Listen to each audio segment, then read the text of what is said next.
आज के दिन प्रभु यीशु महिमा के लिए सारी जगत से प्यार करने वाला ईश्वर यीशु आज हम अपने वचन में सुनने के लिए तैयार हो जाएंगे। और सबको पता है ये भयंकर इन दिनों में, ये कोरोना साप के दिनों में आज का ये दिन पिताओं का दिन है, फादर्स डे। कितनी अच्छी दिन है। तो आज हम वचन में थोड़ी सी सुनेंगे और एक गीत के द्वारा और प्रार्थना के द्वारा यीशु की महिमा हो। सारी हमारे राष्ट्रीय, हमारे देश में जितनी कलीसिया हैं, सारी कलीसियाओं में और यीशु की महिमा हो।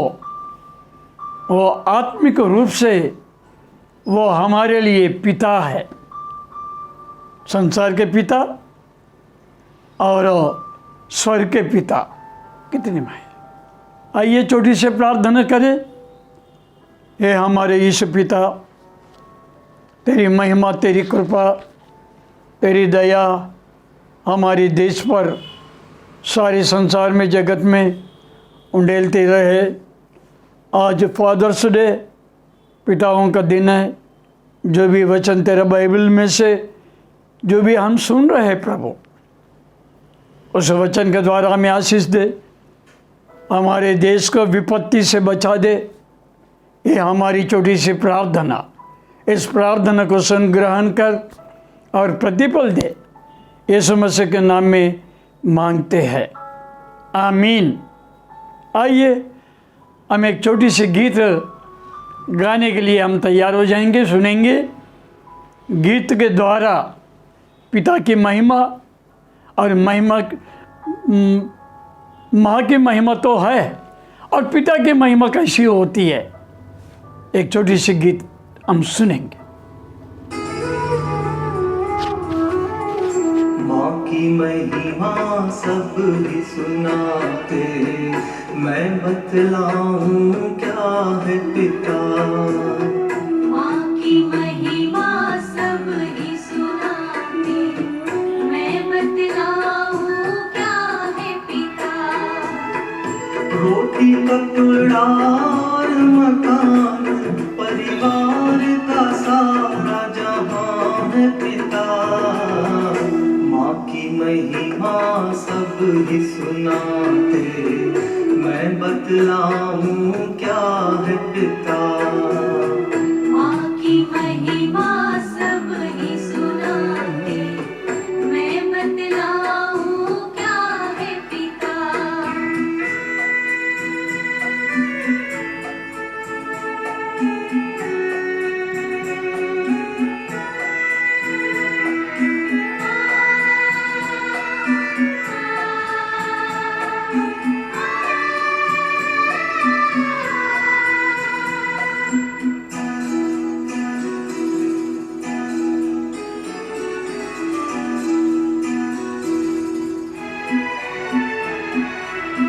पिता से ही तो हर बच्चे के होते हजारों सपने हैं।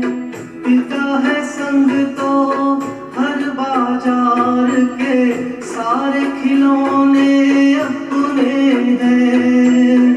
बच्चों की हर आशा और खुशियों का है इंतजार पिता।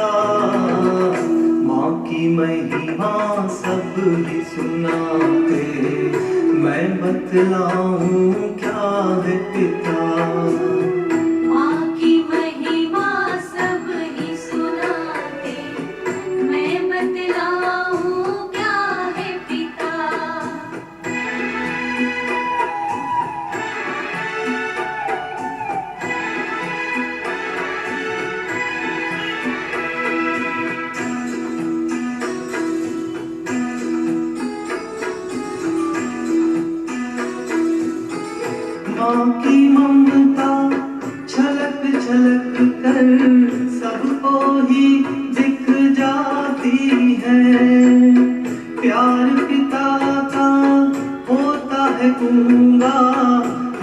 दुनिया समझ न पाती है। कर सको तो महसूस करो, नहीं दिखता है ऐसा प्यार पिता। माँ की महिमा सब ही सुनाते, मैं बतलाऊं क्या है पिता। माँ की महिमा सब ही सुनाते, मैं बतलाऊं क्या है पिता।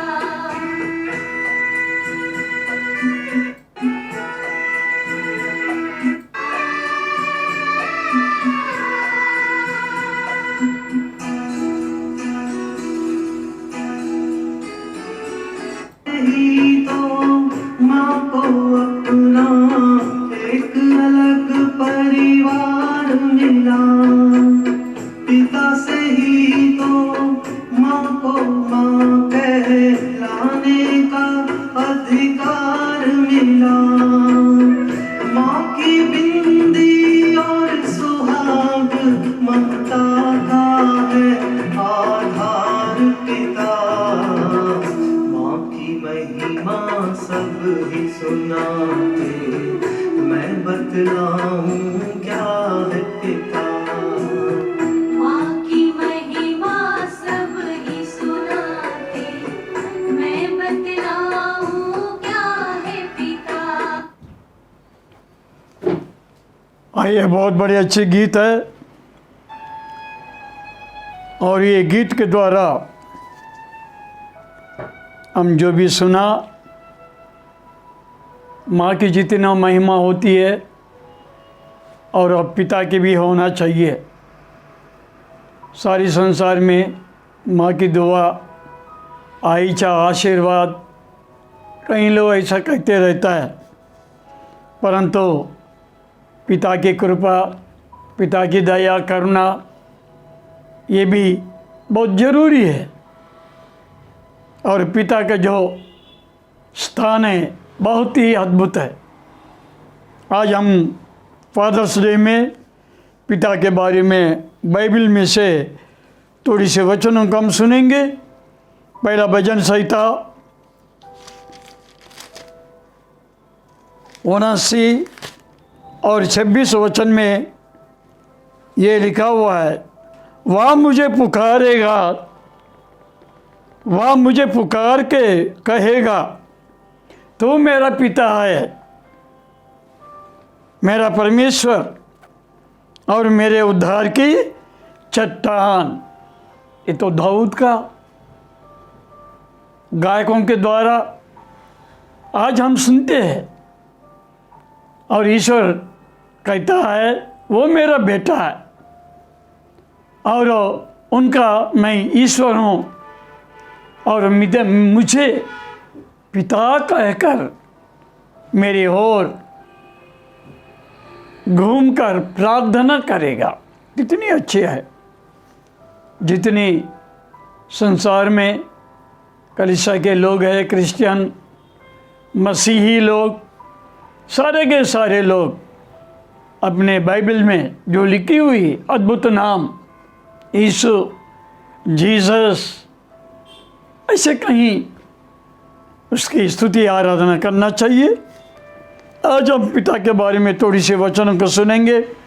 अरे जिसको चाहिए वो अपने रेफरेंस लिखिए, हम जल्दी से जल्दी आगे बढ़ेंगे और पिता की जो शक्ति, महिमा और कैसी है बाइबल में हम सुनने के लिए तैयार हो जाएंगे। पिता का जो पिता, फादर, ऐसे शब्द बाइबल में कम से कम 200 बार लिखी हुई है।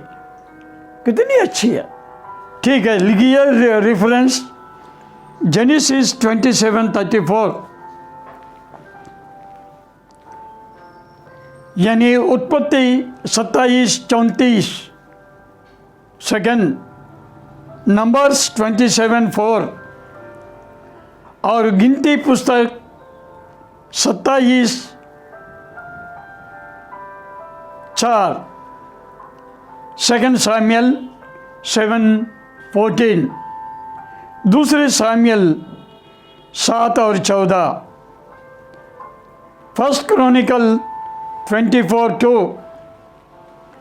पहली इतिहास 24:2 और सेम 25:6, 25:6 also, 6 also.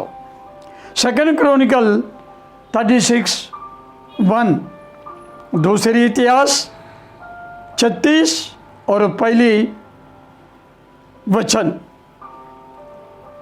एक्ट्स 7:20, प्रेरितों का पुस्तक 7वां अध्याय और 20वां वचन।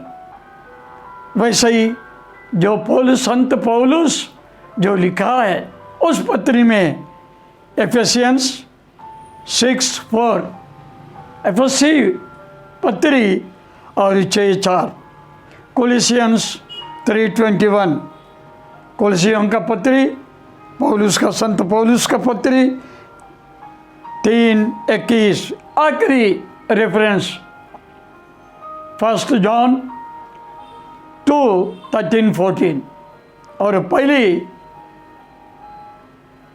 यूहन्ना पत्री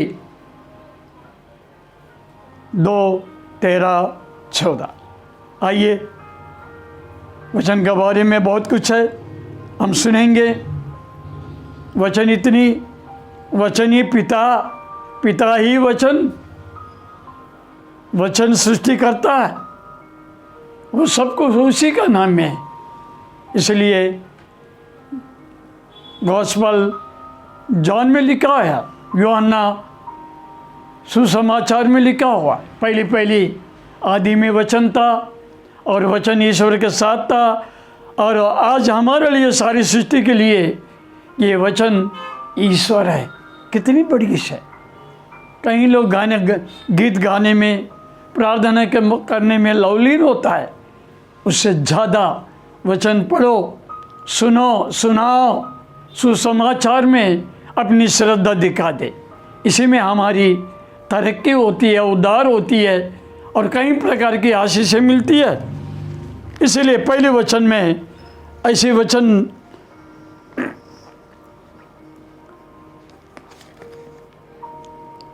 यानी जो पिता का शब्द, पिता से हम कैसे उच्चारण करना चाहिए, पुकारना चाहिए, हे पिता, हे मेरे पिता, और पिता को याद करो, ऐसी है।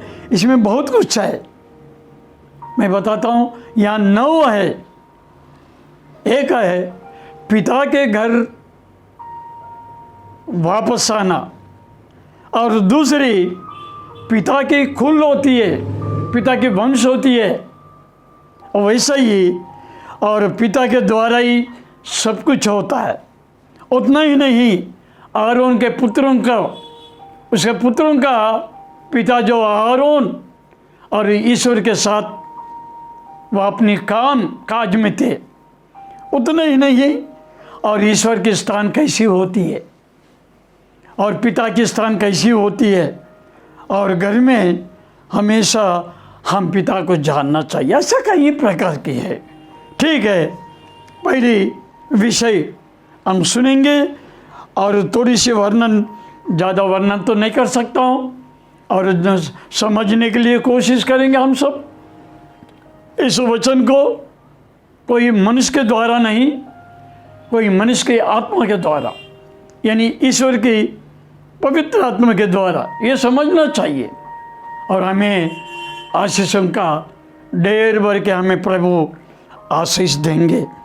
यहाँ पर बहुत अच्छी वचन लिखा, अपने पिता के,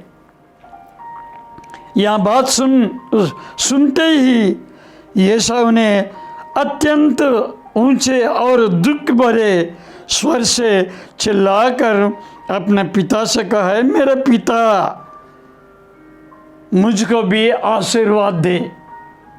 परंतु येशू ने खो बैठा, अपने समय को गवाया।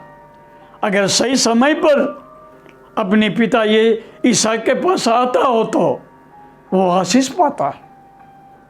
वो शिकार करने लगा, संसार की रीति से काम करना उनकी एक कर्तव्य हो गई। परंतु जेकब ने वैसा नहीं, याकूब ने अपनी माँ की सुनी और माँ की बातों पर उसने आशीष पाया। वैसे ही ये याकूब ने एक वचन कहता है, हम सुने, कैसी बहुत बड़ी अच्छी वचन है। ये हमारे पिता का नाम उसके कुल में से पुत्र ना होने के कारण, मैं एक बहुत ही ये गिनती नामक पुस्तक में एक व्यक्ति यानी मूसा का समय में एक व्यक्ति, उसका नाम है सलोफाद, मगर उनका कोई लड़का नहीं और सब बेटियों के बेटी प्रभु ने उसे दी, इसलिए उन दिनों में थोड़ी सी भेदभाव होती थी। कैसे? जो लड़का हो तो ही वो प्रॉपर्टी वो लड़की के लिए, अगर वो बेटियां हैं वो प्रॉपर्टी उनके लिए नहीं। इसलिए एक दिन वे सब बेटियां मूसा के पास चला, हमारी हालत क्या होगा, हमारे पिता के कुल, हमारे पिता के वंश क्या नष्ट हो जाए। और मूसा ने ईश्वर से पूछा, प्रार्थना की, और ईश्वर ने, यहोवा ने कहा, नहीं नहीं नहीं नहीं नहीं नहीं नहीं, बेटियों को भी हक है, वे अपने प्रॉपर्टी पर हकदारी बने। कितनी बड़ी अच्छी बात है। पिता की प्रॉपर्टी हो, पिता की दया हो, कितनी अच्छी समय पे दे हम सुनते हैं। इसलिए तीसरी विषय पर हम ध्यान दें। दूसरी शमूएल 7वां अध्याय 4वां वचन में,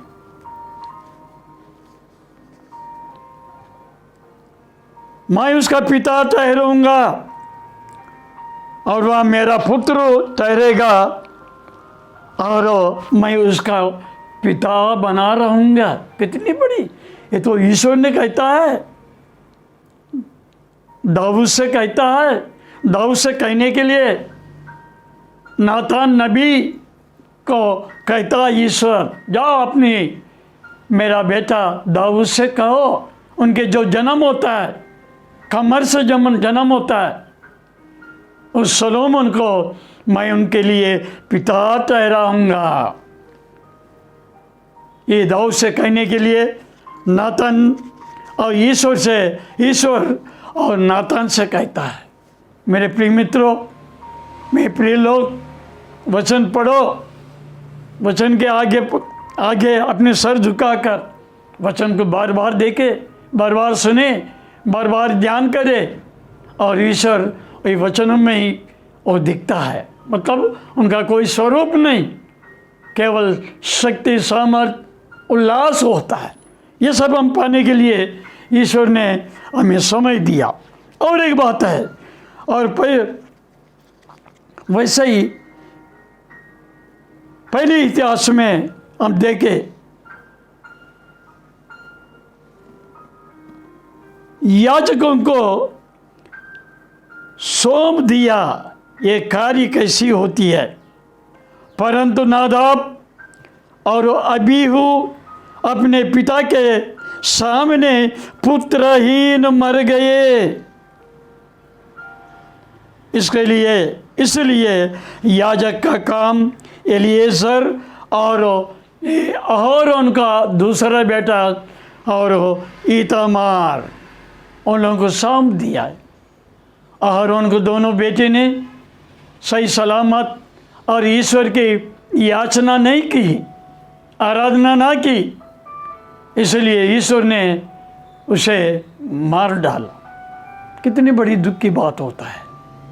क्यों? पुत्रों ने अपने पिता की जो बात नहीं मानी, पिता की सेवा करना, अब पिता उनसे कैसे रहना, वो नहीं सुना। इसलिए वैसा ही हम अगर दूसरी वचन में भी देखें, कितनी अद्भुत बात है। ये सब यहोवा के भवन में गाने के लिए अपने अपने पिता के अधीन रहकर, कितनी अच्छी बात है। ईश्वर के आधीन में भी होना चाहिए और पिता के आधीन में, मम्मी के आधीन में और सबके आधीन में, जो अच्छे है उसी आधीन में हम रहना चाहिए। आधीन में रहना भाग्यवान होता है, हमें आशीर्वाद मिलती है। इसलिए ये 4 व्यक्ति है, एक आसाप, एक हेमान और यदूतून, इनके सारे बेटे ने गीत गाने में और सितारा बजाने में और अपनी यहोवा के सामने आराधना करने में अपने पिताओं के साथ रहते थे। अगर पिताओं ने, ये तीनों ने जो भी कहते थे वो सुनने के लिए तैयार थे। उनके आधीन में होकर, उनके हाथ के नीचे होकर और वो ईश्वर की उपासना करना वो शुरू करते थे। और कभी ईश्वर की उपासना करने में दूर नहीं हुआ। कितनी बड़ी अच्छी बात है। हमें अपने जीवन में भी ऐसे ही होना चाहिए। और एक बात है, और दूसरे इतिहास में ऐसी वचन है, तब देश के लोगों ने योशिया के पुत्र यहोआहाज के लेकर उसके पिता के स्थान पर यरूशलेम में राजा बनाया। देखिए, पिता का प्रॉपर्टी अपने वारिस को मिलती है, अपने बेटों को, बेटियों को, परंतु यहाँ हम संसार की प्रॉपर्टी नहीं, ईश्वर की प्रॉपर्टी, आत्मिक प्रॉपर्टी हमारे जीवन में होना चाहिए। हम प्राप्त करने के लिए हम प्रयास करना चाहिए और आगे बढ़ना चाहिए। मेरे प्रिय मित्रों, बहुत बड़ी, इसलिए यहाँ पर योशिया राजा बचपना से बहुत ईश्वर के लिए प्यारा था। उनकी बुद्धि, उनकी आलोचना, वो 8वां साल में वो राजा बना। परंतु इसका एक बेटा हुआ, उसका बेटा वो यहोआहाज, परंतु ये सही नहीं। पिता के सिंहासन पे तो बैठा, गद्दी पर बैठा, पर पिता की बुद्धि नहीं, पिता की श्रेष्ठता नहीं, आखिरी में अपने राज्य का प्राण को खो बैठा है। वैसा नहीं होना चाहिए। ईश्वर हमारे पिता है, इस संसार में आए थे, वो हमें दिखाया, उस मार्ग पर हम चलना चाहिए। और एक बात है, एक व्यक्ति के बारे में हम जाने, उस व्यक्ति क्या कहता है। उस समय मूसा उत्पन्न हुआ, वह परमेश्वर की दृष्टि में बहुत ही सुंदर था। वह 3 महीने तक वह अपना माँ के घर नहीं, अपने पिता के घर में पाला गया, पोषित हुआ, पाल पोषण हुआ। कहाँ?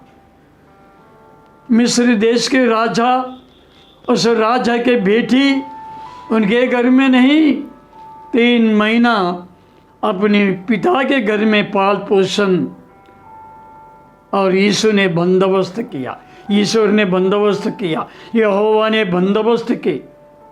देखिए, हमारी कलीसिया हमारा पिता भी हो सकता है, बाइबल हमारी पिता, हमारे विश्वास ऐसे कई प्रकार के हैं। ये स्टेफनोस कहता है, ए भाइयों, बुद्धिहीन लोगों हो, मंदमती हो, सुनो, भले फरौन के घर में हो, परंतु उनके पाल पोषण अपने पिता के घर में हुआ मूसा की। कितनी बड़ी अच्छी बात है। हमारी सीखना, हमारी सब कुछ माँ पिता माँ के साथ होती है। उनके सम्मान करना, आदर करना, उनके हमारा मन में किस ढंग से हम रीति से रहना, भले गुस्सा, भले झगड़ा, भले कुछ भी हो जाए, परंतु हर एक के हृदय में पिता माँ उनकी बहुत ही सम्मान होना चाहिए, उसकी आदर इतना करना चाहिए। और पहले ईश्वर, इसके बाद मम्मी डैडी। इसलिए स्टेफनुस ऐसा कहा। आइए मैं एक बहुत बड़े अच्छे वचन मैं सुना दूंगा, और पिता की क्या उद्देश्य होना चाहिए और बच्चों ने भी कैसे रहना चाहिए।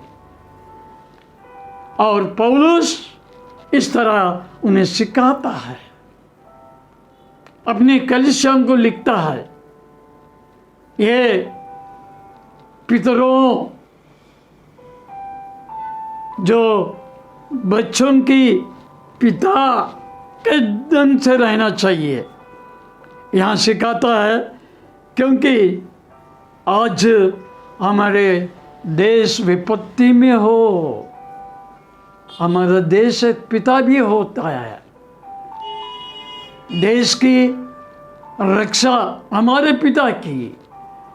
देखिए आज ही इन दिनों में हम सुनता है चीन और हमारे देश के बीच में जो हो रहा है, और वो कितने लोग शहीद हो गए।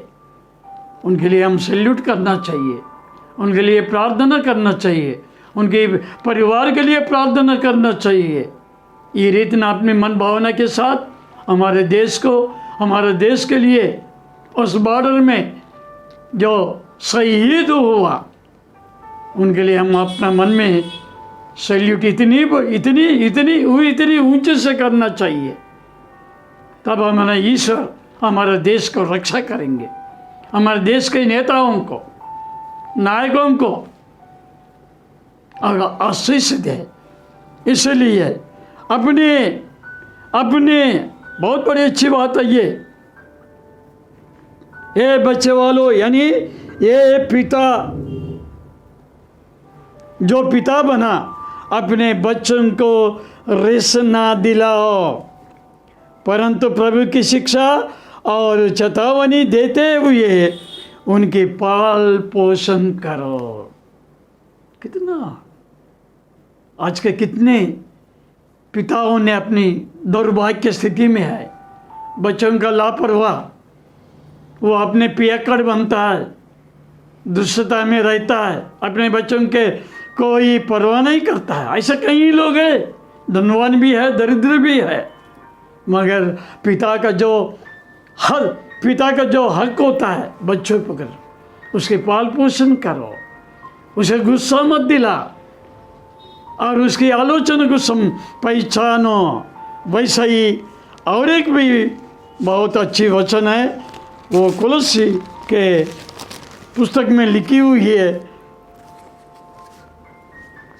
ये बच्चे वालों, ये पिता के लोग अपनी बालकों को तंग ना करो, ना हो कि उसका साहस टूट ना जाए। कितनी बड़ी अच्छा है।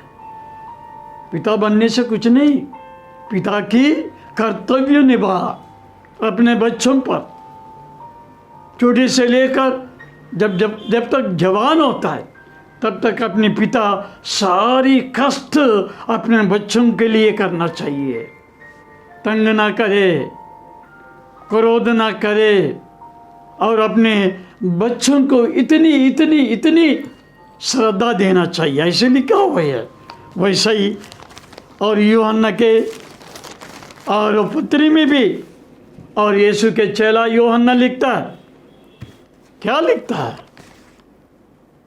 यूहन्ना सहित हमारा सहायक ईश्वर का इसलिए नई आज्ञा देता हूँ। यूहन्ना कहता है तुम्हें नई आज्ञा, कौन सी आज्ञा?